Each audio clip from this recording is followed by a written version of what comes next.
कौन हवरे तू और एकरा कहाँ लेके गई रहस? बहनों ही है तू, रोमांस करे गई रही। जबान संभाल के बात कर, ना तो कुटी कुटी काट दे। तू अंदर कैसे इला? मामा संगे। मामा तनी पूरा डिटेल बता दो। तोरा से तब बाद में निपटब। चल जो मुंडरवा से। अगर अपन सलामती चाहता रे तो दोबारा इजे नजर मत आइए। अंदर जो।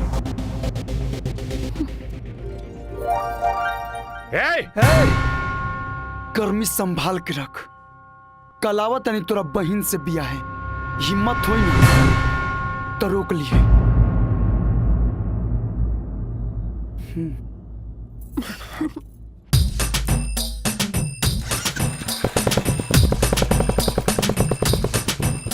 है आओ।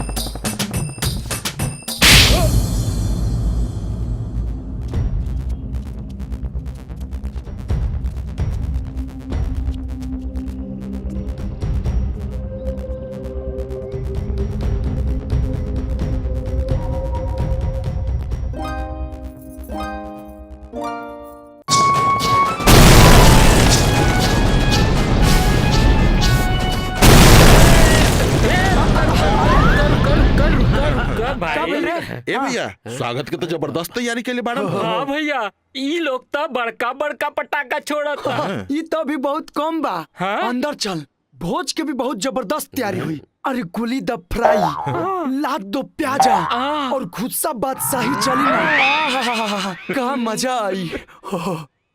डोंट वरी ब्रो, आयल बानी तो डोला फना के जाए। चलो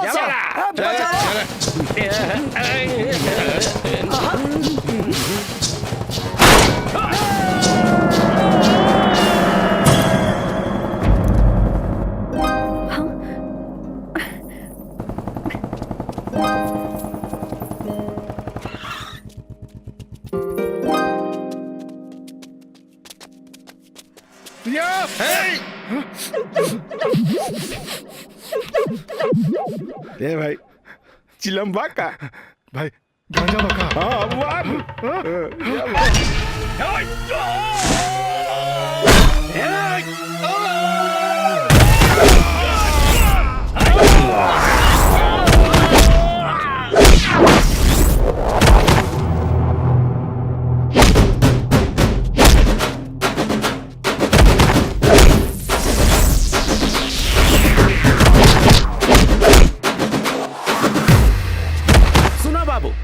जैसे हम मारब फुल बैंड बाजा बजे के चाहिए।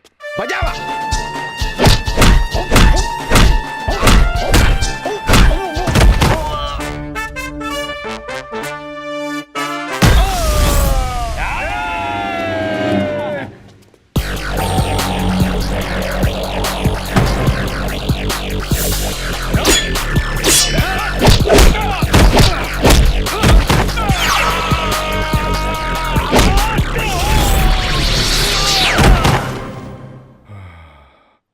आपके तो लागत है कुछ गइल बा।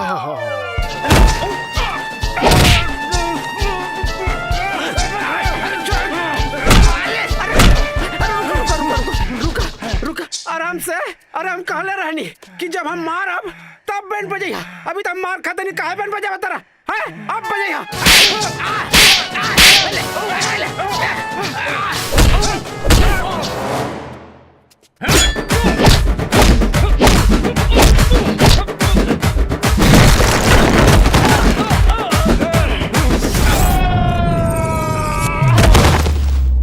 भाई आयल बाड़ा था, दुद्दू हाथ हमनी के कर लेवल जाए। हाँ कल ही हल जाओ। अब हमू मारम तोड़ा के। हाँ तो मारो। मुड़िया नहीं लावा। ये तो चीटिंग बा। तारा तो मार ही नहीं खेया बत। देखा हम बतावत। देखा आँख में हमरा।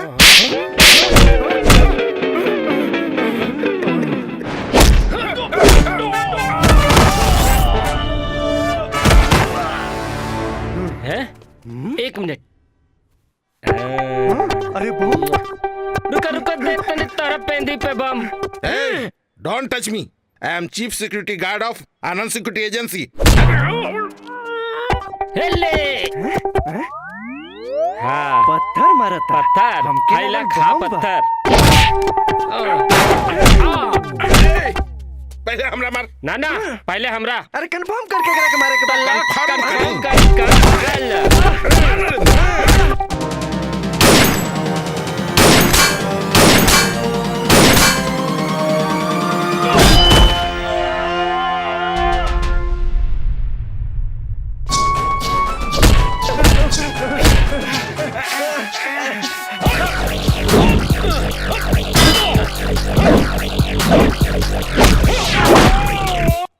इधर से जाऊंगा, चाकू लेके आऊंगा, इधर से जाऊंगा, इधर से लेके आऊंगा, टकरा जाऊंगा।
बाबूजी बाबूजी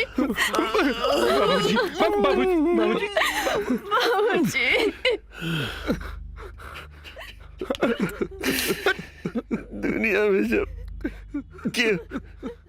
क्यों के बेटा पैदा होला ना तो लोग कहला कि देख हमर वंश के आगे बढ़ावे वाला, लेकिन हम कहले रही ने हमरा मुखाग्नि देवे वाला आगे। लेकिन हमरा बेटा के मुखाग्नि देवे के इतना जल्दी रहे कि हमरा मौत के कगार पर पहुंचा दिला।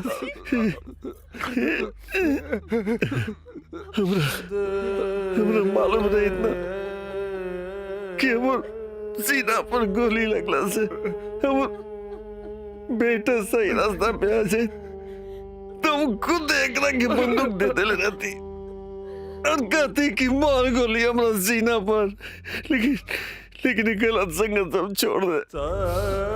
लेकिन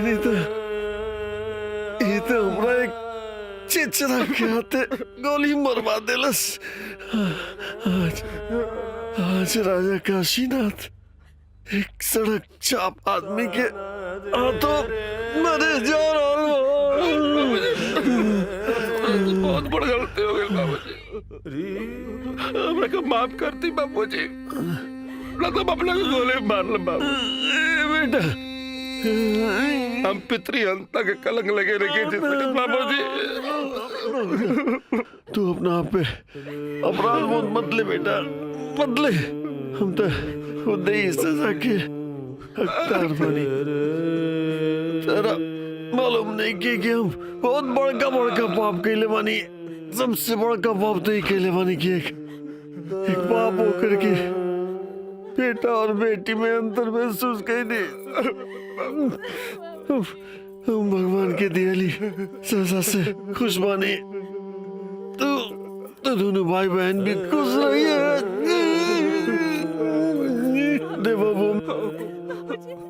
देवभूमि एक अंतिम जिम्मेदारी देखी जाती। आनंद बहुत अच्छा लड़का बा।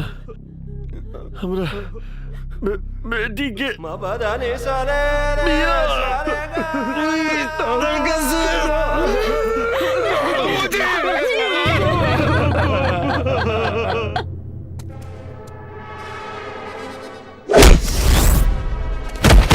धारिया जीजा